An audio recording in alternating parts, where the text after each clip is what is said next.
Hello and welcome to this week's episode of Paint Basket TV. This week I'm going to be teaching you how to look and compare. Then I'm going to be answering one of your snappy questions. Loopy Artist is going to show us how to bookmark interesting topics on the forum. And if you've bought a color buster, you better hang around for the new segment at the end of the show. There's a really cool surprise for you. But first, I think it's time we go and visit a good friend of mine called Tanya McArdle.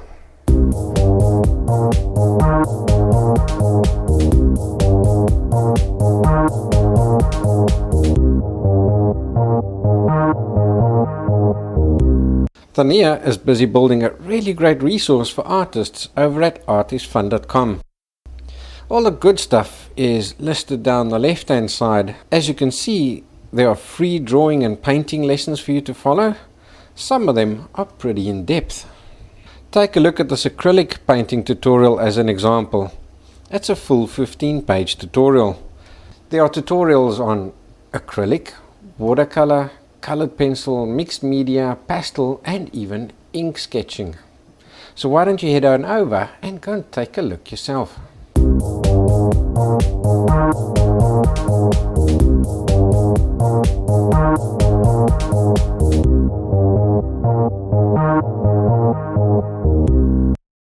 We use look and compare to get the tonal values in our paintings correct. For example, notice how this area here is catching a lot more light than this area over here.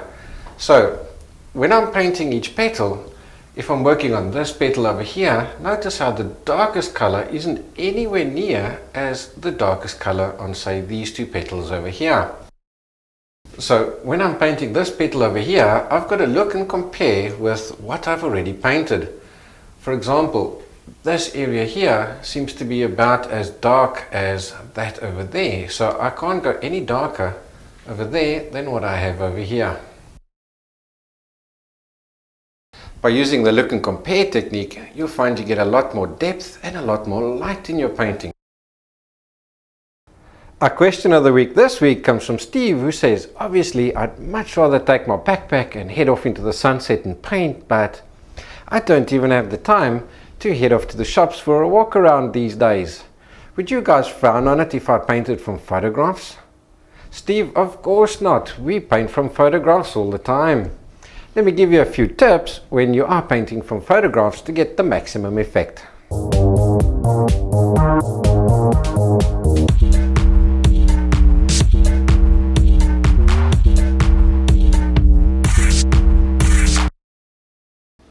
The problem with painting from photographs is that not all good photographs make good paintings.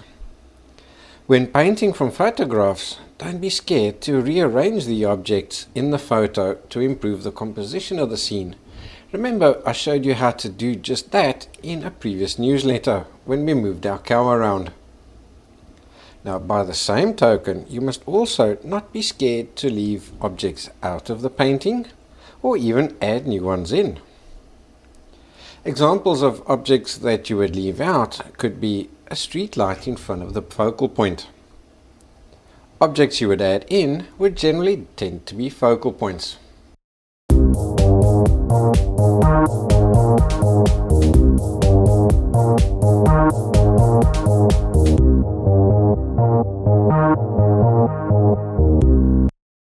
Have you ever read a post on the forum and thought to yourself, I must remember this one, and then a week later you can't find it again? Well, let me show you how to save your favorite topics on the forum so you can find them again in an instant. When viewing a topic that you want to refer to again, click the Add Bookmark button.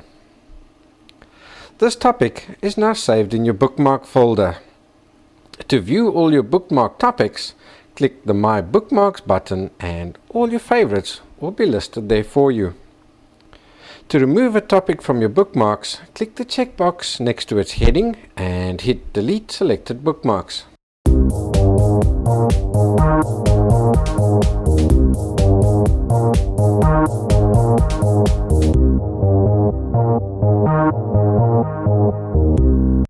This week has been a crazy week at the paint basket, but I'll tell you about that in a minute. Let's first look at this beautiful painting by Wendy Palmer.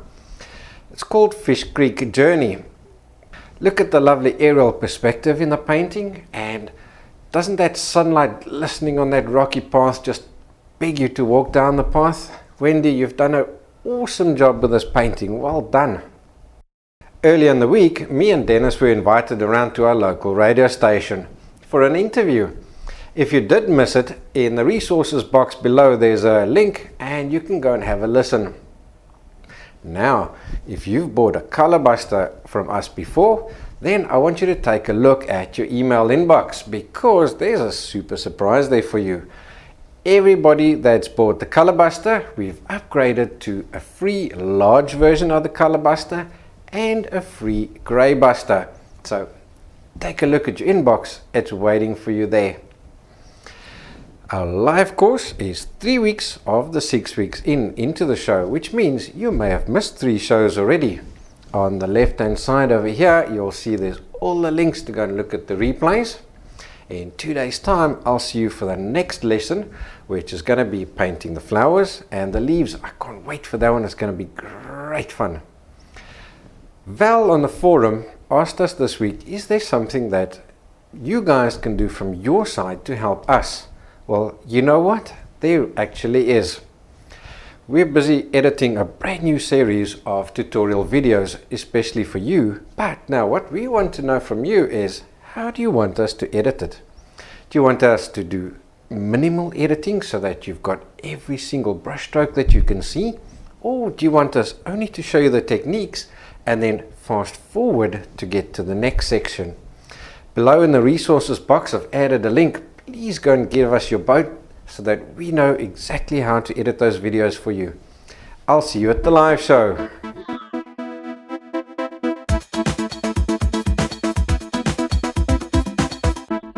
Hey, Basket TV!